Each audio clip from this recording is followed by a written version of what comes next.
ආයුබෝවන්. අද අපි කතා කරන්නේ ශ්‍රී ලංකා ඉතිහාසයේ රාජ්‍ය ආයතනයකින් සිදුවුණු දැවැන්තම සයිබර් මංකොල්ලය සහ ඒ හරහා එළියට ආව අතිශය භයානක රහසක් ගැන. මුදල් අමාත්‍යාංශයට රිංගපු සයිබර් ප්‍රහාරකින් ඕස්ට්‍රේලියාවට ගෙවන්න තිබුණු ඩොලර් මිලියන 2.5ක. ඒ කියන්නේ රුපියල් කෝටි 75කට වැඩි මුදලක් හොරකම් කරපු එක දැන් රහසක් නෙවෙයි. ඒ වගේම ප්‍රංශ ණය ලිය කියවිලි පද්ධතියෙන් අතුරුදහන් වෙලා තියෙනවා කියලත් පරීක්ෂණ වලින් හෙළි වෙලා තියෙනවා. හැබැයි අද අපි කතා කරන්න යන්නේ ඊට වඩා බරපතල දෙයක් ගැන. අපේ රටේ සල්ලි විතරක් නෙවෙයි. මේ වෙනකොට අපේ රටේ මිනිසුන්ගේ සහ රජයේ නිලධාරීන්ගේ රහසිගත දත්තත් හැකර්වරුන් අතට පත් වෙලා අඳුරු අන්තර්ජාලය නැත්නම් ඩාර්ක් වෙබ් එකේ සල්ලි වලට විකිණෙමින් පවතිනවා.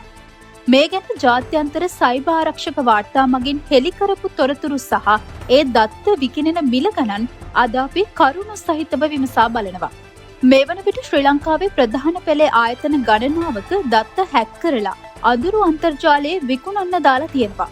මේ ලයිස්තුවේ තියෙන භයානකම දත්ත කාන්දුව තමයි මුදල් අමාත්‍යාංශයේ දත්ත කාන්දුව.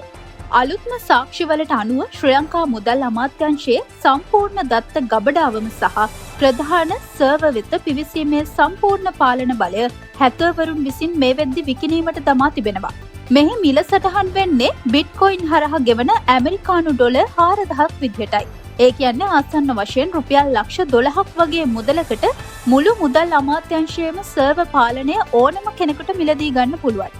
මේට අමතරව රජයේ නිලධාරීන් දහස් ගණනකගේ සම්පූර්ණ නම්, ජාතික හැඳුනුම්පත් අංක, ලිපිනයන්, දුරකථන අංක, වැටුප් විස්තර සහ කිසිදු ආරක්ෂාවක් නොමැතිව ගබඩා කළ මුරපද පවා මේ දත්ත ගොන්නට ඇතුළත් වී තිබීම අතිශය බරපතල කාරණාවක්.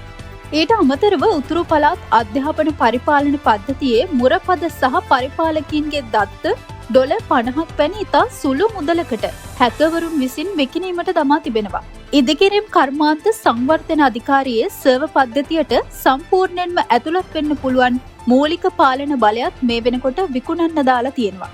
මින් හැකර්වරයෙකුට පද්ධතියේ සම්පූර්ණ පාලනය Taman නතු කරගන්න පුළුවන්.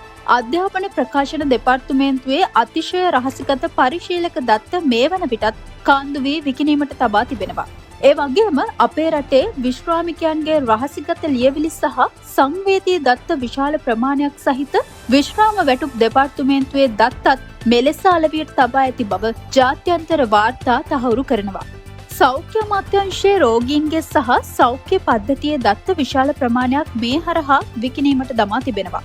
එපමණක් නෙවෙයි. ශ්‍රී ලංකාවේ ප්‍රමුඛ පෙළේ මූල්‍ය ආයතනයක පරිගණක ජාලයට පිවිසීමේ හැකියාවත් මේ වන විට විකිණීමට දාලා තියෙනවා.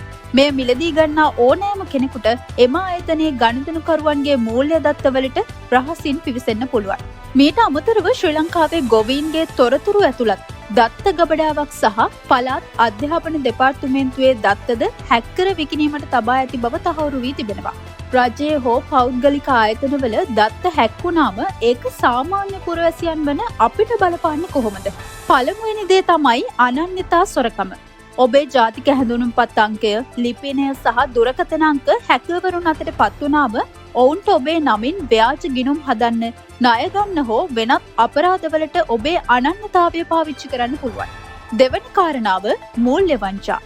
විශ්‍රාම වැටුප් දෙපාර්තමේන්තුව මූල්‍ය ආයතන වැනි තැන්වල බැංකු විස්තර තියෙනවා. මේවා හරහා ඔබේ බැංකු ගිණුම් වලට කෙලින්ම ප්‍රහාර එල්ල වෙන්න පුළුවන්. තුන්වෙනි එක සූක්ෂම රැවටීම්. ඔබගේ විශ්‍රාම වැටුප යාවත්කාලීන කරන්න මේ සබැදියට යන්න වගේ හරියටම රජයේ ආයතනයකින් එවනවා වගේ පෙනෙන. කෙටි පණිවිඩ එවලා ඔබව රැවටීමේ සම්භාවිතාව ඉතාමත් වැඩි. මොකද හැකර්වරු ඔබ ගැන සහ ඔබ සම්බන්ධ ආයතන ගැන හරියටම දන්නවා. රජයේ පද්ධති හැක් වුණත් අපේ පුද්ගලික ආරක්ෂාව අපිම සකස් කරගන්න ඕනි. මේ දේවල් අනිවාර්යෙන්ම කරන්න. ඔබේ ඊමේල් ගිණුම්, Facebook, WhatsApp ඇතුළු සියලුම ගිණුම් වලට ද්විත්ව සාධක සත්‍යාපනය ක්‍රියාත්මක කරන්න.